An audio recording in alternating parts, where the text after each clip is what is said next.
Olá, boa noite para você. Seja bem-vindo ao Jornal da Record. Pfizer pede à Anvisa para incluir na bula a terceira dose da vacina contra a Covid.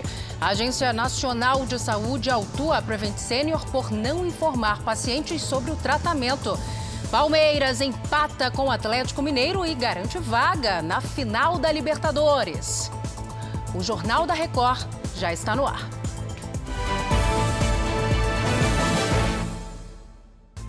Oferecimento Bradesco. Pague do seu jeito. Curta o futuro agora.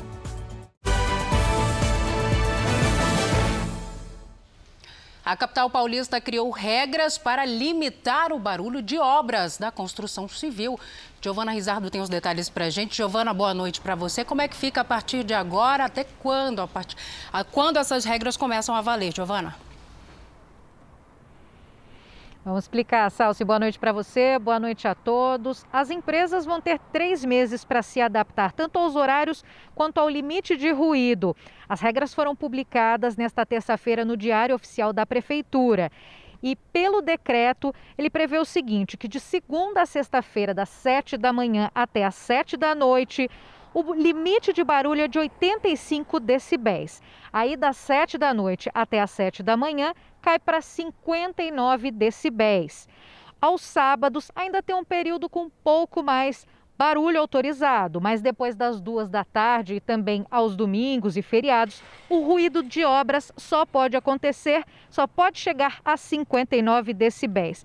Mas tem um detalhe, Salsi, segundo o decreto, as obras públicas não se enquadram nessas regras, ou seja, sem limite de horário ou barulho, tanto para a área comercial quanto residencial. Quem desobedecer pode pagar multa e também corre o risco de ter a obra embargada. Salsi. É certo, Giovana. Muito obrigada pelas informações. Um estudo feito numa universidade da Escócia revelou que algumas pessoas possuem genes que podem barrar o coronavírus. Os resultados podem explicar por que algumas pessoas têm apenas sintomas leves, enquanto outras desenvolvem quadros graves da Covid-19. Segundo os pesquisadores, isso se deve por conta da presença de uma versão mais protetora do gene OAS1. Pessoas sem esse gene têm mais chances de enfrentar formas mais agressivas da doença. E nesta terça-feira foi definida a volta dos torcedores aos estádios nos jogos do Campeonato Brasileiro, da Série A. O Leonardo Ack tem as informações para a gente direto do Rio de Janeiro. Oi, Léo, boa noite para você. Oi, Salsi, boa noite para você e para todos. Olha, a liberação passa a valer na rodada deste fim de semana nas cidades em que as autoridades de saúde já permitem a presença de espectadores, como é o caso aqui do Rio de Janeiro. Agora, 18 dos 20 clubes que disputam a primeira divisão concordaram com a volta do público. Apenas o Atlético Paranaense foi contra e o Flamengo não enviou representantes. O acordo prevê ainda que o percentual de ocupação dos estádios também deve seguir as regras sanitárias locais. Aqui no Rio, por exemplo, eventos esportivos podem ter no máximo 50% do público.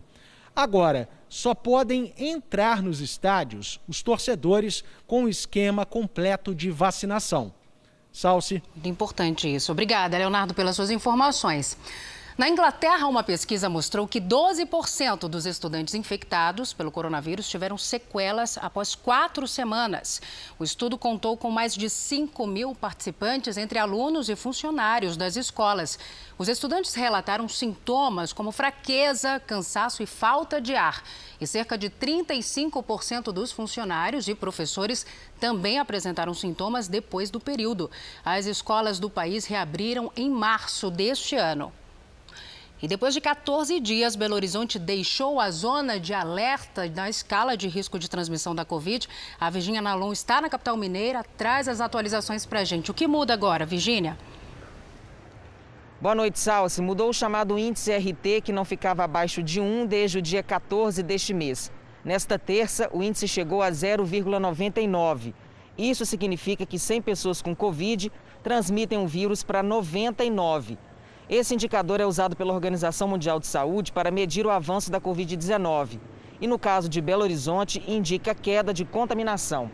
Onde não houve queda foi nas taxas de ocupação das UTIs e enfermarias.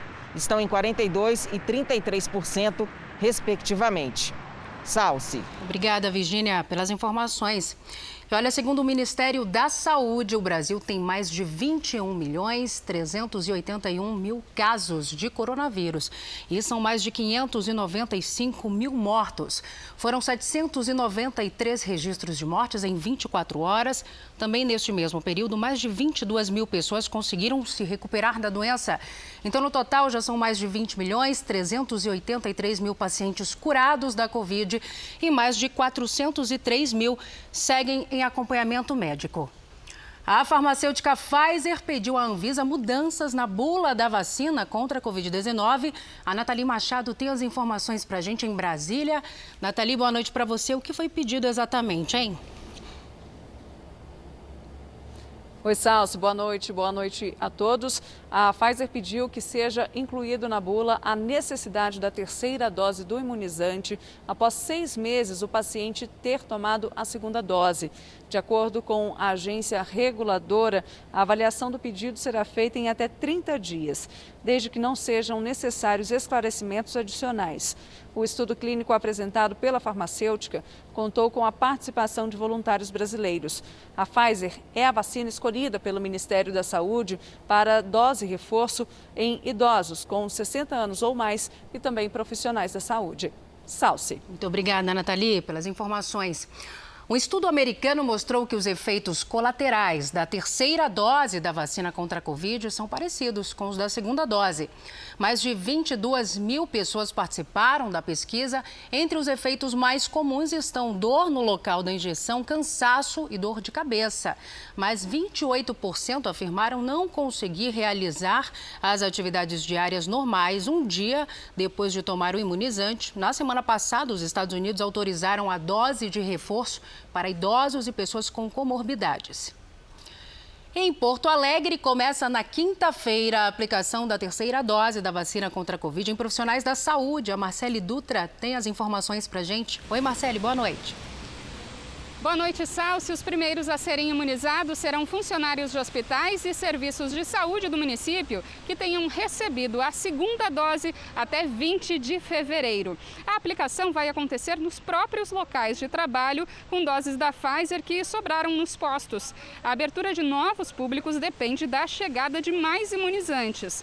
A dose de reforço, que já vem sendo aplicada em idosos com mais de 70 anos, foi confirmada para profissionais da saúde na semana passada pelo Ministério da Saúde. A orientação é de que o reforço seja feito preferencialmente com a vacina da Pfizer a partir dos 6 meses de imunização completa. Salce. Obrigada, Marcele. A busca por vacinação contra a Covid-19 aumentou depois que o governo de Nova York, nos Estados Unidos, ameaçou demitir profissionais da saúde não vacinados. O prazo para receber o imunizante terminou nesta segunda-feira. O percentual de funcionários vacinados passou de 82% com uma dose do imunizante para 92% na última semana. Ainda assim, hospitais e asilos relataram falta de profissionais depois que a medida entrou em vigor.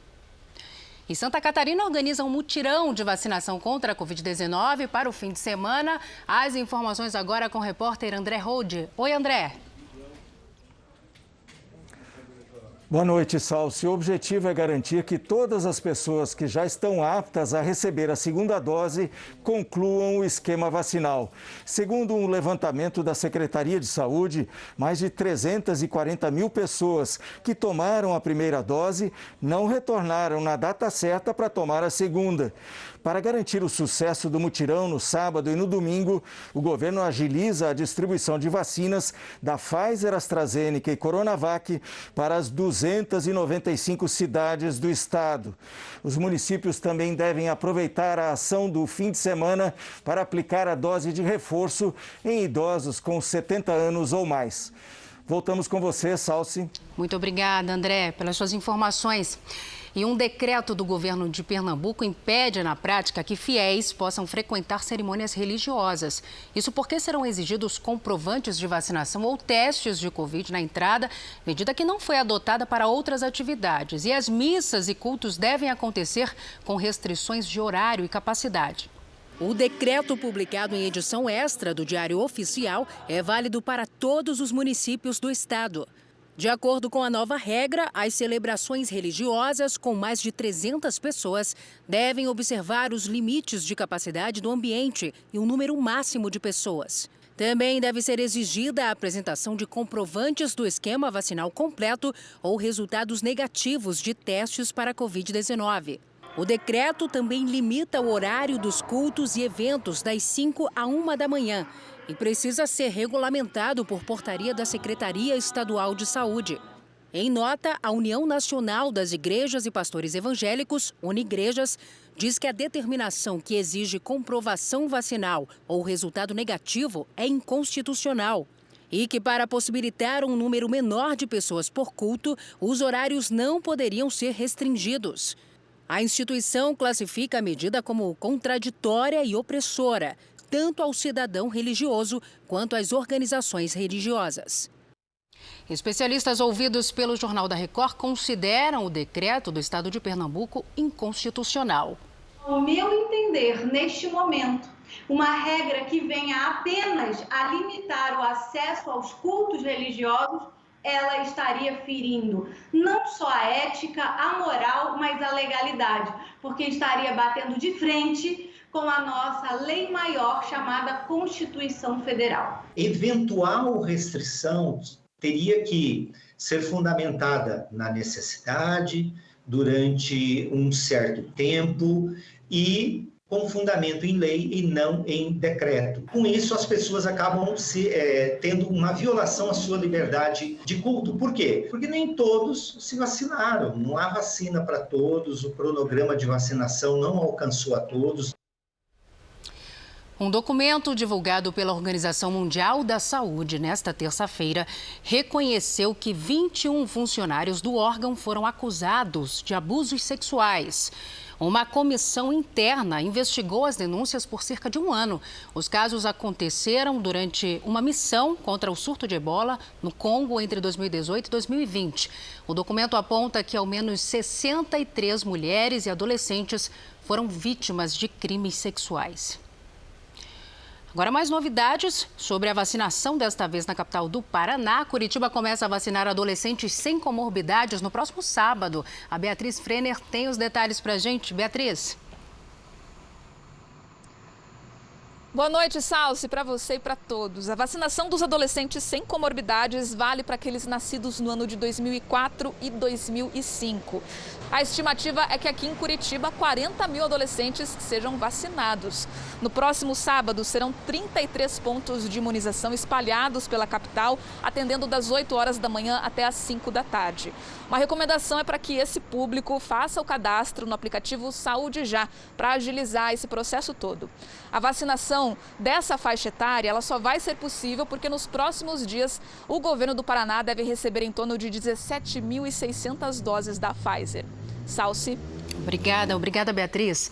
E olha, Goiânia atingiu a marca de metade da população com mais de 18 anos completamente vacinada. Então vamos à capital de Goiás com o repórter Paulo Henrique Santos. Oi, Paulo. Boa noite para você, Salsi. Boa noite a todos. São pessoas que completaram o esquema vacinal com as 2 doses da vacina ou então com um imunizante de dose única contra a Covid-19. Segundo a Prefeitura, os pouco mais de 50% representam 588 mil pessoas adultas. Com relação à primeira dose, o número é ainda maior. Mais de 992 mil pessoas foram vacinadas. 16 mil são adolescentes entre 12 até 17 anos. E idosos a partir dos 70 anos já podem receber a dose extra. Goiânia segue aplicando a primeira dose em adolescentes sem comorbidades de 15 a 17 anos. Salsi. Obrigada pelas informações.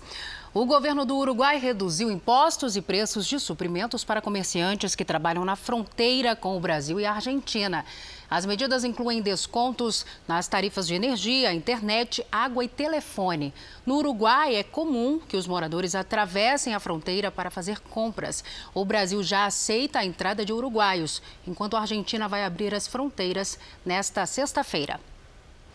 Aumentou para 15 o número de casos suspeitos da doença da urina preta no estado do Pará. O Felipe Nobre está em Belém, tem os detalhes para a gente. Oi, Felipe.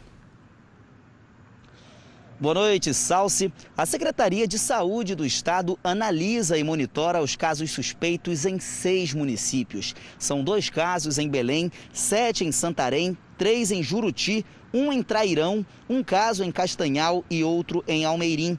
Todos suspeitos de estarem com a chamada síndrome de RAF. Uma outra situação que havia sido notificada em Belém foi descartada pelo Laboratório Central do Estado. Os exames sanguíneos e de urina dos casos suspeitos foram encaminhados para um laboratório de referência. A doença é causada pela ingestão de uma toxina encontrada em algumas espécies de peixes e crustáceos. Salsi. Obrigada, Felipe, pelas suas informações. A secretária do Tesouro dos Estados Unidos anunciou que o país pode ficar com o orçamento comprometido a partir de outubro. Para que isso não ocorra, o Congresso precisa votar para aumentar ou suspender o limite da dívida pública antes do prazo. O anúncio vem um dia depois da proposta ser rejeitada no Senado americano. Agora, o Partido Democrata tenta evitar a paralisação das atividades do governo e o calote no pagamento de dívidas. A Agência Nacional de Saúde Suplementar autuou a Prevent Senior após denúncia de falta de informações para pacientes com a Covid-19. Voltamos a Brasília com a Nathalie Machado, que tem as informações. Salsi, a ANS confirmou a autuação agora à noite. A Prevent Senior tem 10 dias para se defender. De acordo com a agência, foram verificadas divergências entre informações relatadas nesta terça-feira na CPI da pandemia e as que já tinham sido apresentadas pela operadora. Entre elas, a falta de comunicação aos pacientes que estavam recebendo o kit Covid, que é formado por medicamentos sem eficácia comprovada no combate à Covid-19. A ANS também vai verificar a denúncia de que os médicos não tinham autonomia para prescrever medicamentos aos pacientes. A Prevent Senior se manifestou e disse que repudia todas as acusações feitas e afirmou que sempre atuou nos limites da legalidade. Salsi. Tá certo, Nathalie. Daqui a pouquinho conversamos mais uma vez. O governo do Japão anunciou o fim do estado de emergência por Covid-19. A medida vale a partir de 1º de outubro e foi definida depois da queda de casos e de internações pela doença. Algumas restrições serão mantidas enquanto avança a vacinação. No Japão, pelo menos 57% dos moradores já completaram a imunização. A reforma do novo Código Eleitoral, aprovada na Câmara dos Deputados, estabeleceu uma quarentena que obriga juízes, integrantes do Ministério Público e policiais militares a deixarem o cargo 4 anos antes de concorrerem à eleição. O projeto, que ainda vai ser votado no Senado, foi criticado pelo deputado federal José Nelto, do Podemos, de Goiás. Ele foi o convidado do JR Entrevista desta terça-feira. Esse texto é um retrocesso. Isso impede a renovação. Eu nunca ouvi e podia acreditar que a Câmara dos Deputados aprovasse uma reforma eleitoral tão atrasada, arcaica e ilegal e inconstitucional. Porque se ela passar no Senado da República, ela vai para o presidente Jair Bolsonaro, que assumiu um compromisso que irá vetá-la. Agora, se ele não vetar, aí é o retrocesso. O Código Eleitoral, ele não pode ser discriminatório. Quer dizer, se você tem idade, como manda a Constituição, a lei eleitoral, e se você tem o seu título de eleitor e pode filiar um partido político, não há nenhuma diferença, do meu ponto de vista político, entre o civil, o juiz, o magistrado, o promotor ou o policial, seja ele do Exército, seja ele militar. Nós não podemos discriminar e cometer essa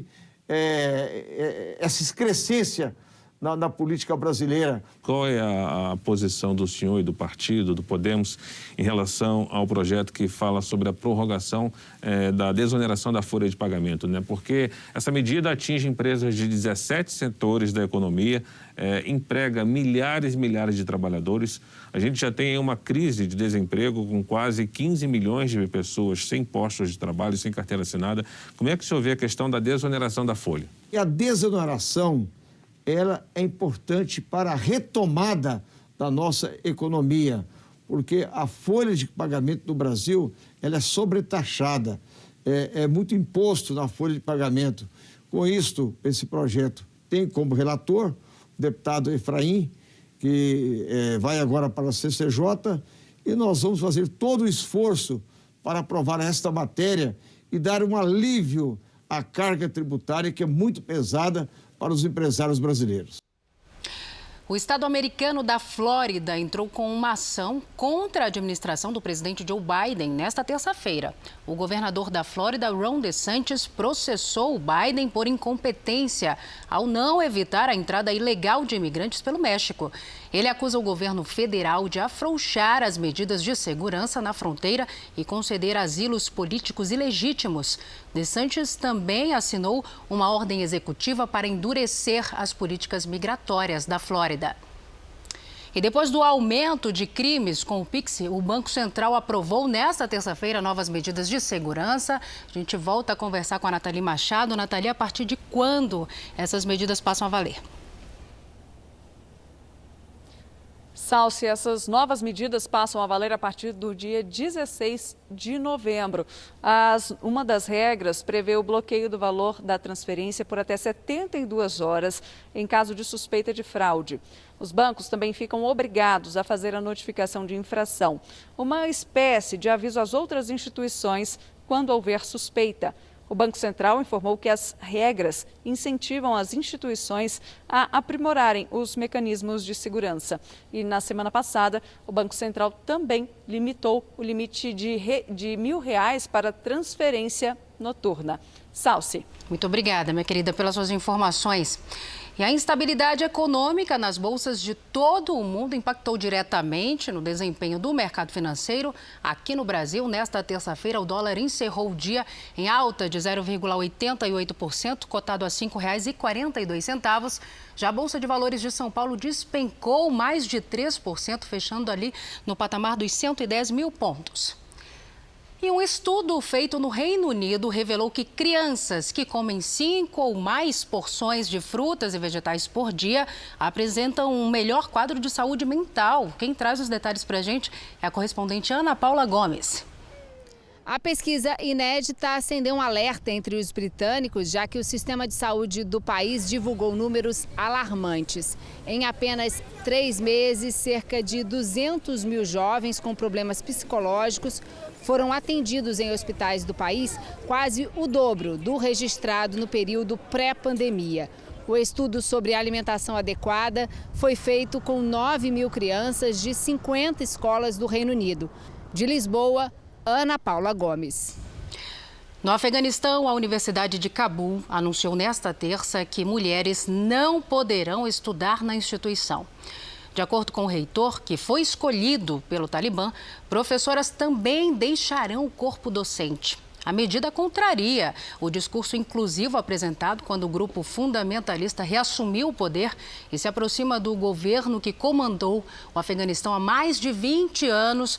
Na época, mulheres não podiam sair de casa sozinhas e eram obrigadas a abandonar os estudos aos 10 anos. A Justiça dos Estados Unidos autorizou a extradição do ex-presidente do Peru, Alejandro Toledo. O tribunal considerou as evidências suficientes para apoiar as acusações de conspiração e lavagem de dinheiro. Agora, cabe ao secretário americano Antony Blinken decidir sobre a extradição. Toledo é acusado de ter recebido um valor equivalente a 100 milhões de reais da Odebrecht para construir uma rodovia que liga o Peru ao Brasil. E agora o futebol, o Palmeiras é a primeira equipe classificada para a final da Copa Libertadores. Veja como foi. No Mineirão, gol só no segundo tempo. Jair cruzou e o chileno Vargas cabeceou para fazer 1-0 Atlético Mineiro. Pouco depois, Gabriel Veron levou a melhor na disputa com o zagueiro Natan e tocou para Dudu deixar tudo igual. 1-1. Resultado que classifica o Palmeiras à decisão por causa do gol marcado fora de casa. Na final, o Palmeiras enfrenta o vencedor de Flamengo e Barcelona do Equador. Já na Liga dos Campeões da Europa, saiu o primeiro gol de Lionel Messi pelo Paris Saint-Germain. Veja os destaques da rodada.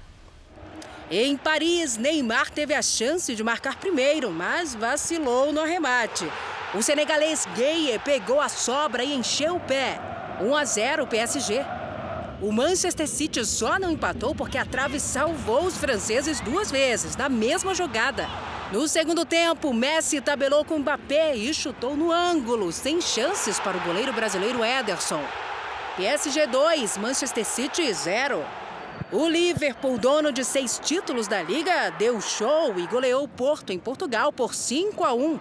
Destaque para os 2 gols do egípcio Salah. E para o brasileiro Roberto Firmino, que entrou no final da partida. Primeiro, o Firmino levou a melhor sobre o zagueiro e chutou de longe. A bola foi devagarzinho, até ultrapassar a linha do gol. No lance seguinte, ficou tão fácil que o VAR entrou em ação para confirmar o segundo do brasileiro, o 5º da goleada. Quem decepcionou em casa foi o Real Madrid. O todo-poderoso da Europa perdeu para o modesto Sheriff da Moldávia por 2-1, com o gol do luxemburguês Sebastian Thiel nos instantes finais. E que golaço! Assim como o Real Madrid, o Milan também não fez a lição de casa. O time italiano até pulou na frente com Rafael Leão, mas o Atlético de Madrid empatou e virou no finalzinho com Griezmann e Suárez.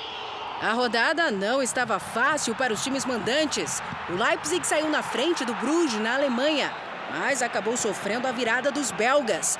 2-1 com gols de Van Aken e Hitz. Na Holanda, o Ajax enfrentou o Besiktas da Turquia. O brasileiro Antony quase marcou, mas a bola raspou na trave. Berges e Haller garantiram a vitória por 2-0. Já o Borussia Dortmund foi mais humilde. Na Alemanha, fez apenas 1 gol com Malen, o suficiente para vencer o Sporting de Portugal. Esta edição do Jornal da Record termina aqui. Outras informações no Fala Brasil, às 8h30 da manhã. Você fica agora com o Fala Que Eu Te Escuto. Uma ótima noite para você. Cuide-se. Tchau.